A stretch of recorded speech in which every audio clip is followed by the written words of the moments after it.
ஒரு நாள் சமையலறையில் பெரிய வாக்குவாதம் ஆரம்பமானது.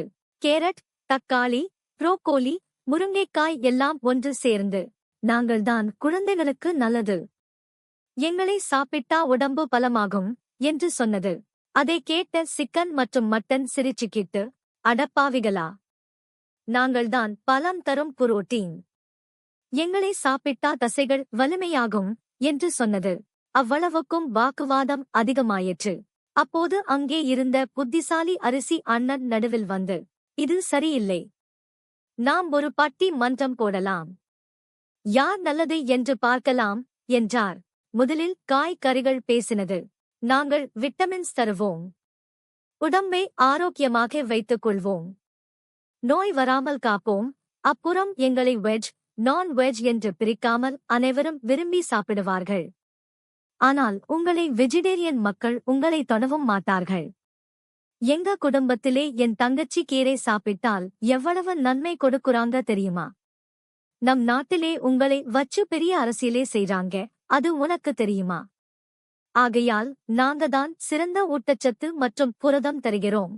பின்னர் சிக்கன் மற்றும் மட்டன் பேசினது. நாங்கள் புரோட்டீன் தருவோம், உடம்புக்கு பலம் தருவோம், வளர்ச்சிக்கு உதவுவோம். நான் பேசப்போகிறது நம் தமிழ்நாட்டில் மட்டும்தான், எங்களால் எந்த பிரச்சனையும் இல்லை, அனைத்து மக்களும் விரும்பி சாப்பிடுகிறார்கள். இன்னொன்று சொல்ல ஆசைப்படுகிறோம், விலை மதிப்பில் நாங்கதான் உயர்வு. ஆகையால் நடுவர் அண்ணன் அரிசி அவர்களே, நாங்கள்தான் சிறந்தவர்கள் என்று எங்களுக்கே தீர்ப்பை தருமாறு மிகவும் தாழ்மையுடன் கேட்டுக்கொள்கிறேன். அதை கேட்ட அரிசி அண்ணன் சிரித்தார். சரி, இப்போ நான் ஒரு நாள் தீர்ப்பு சொல்லப் போகிறேன்.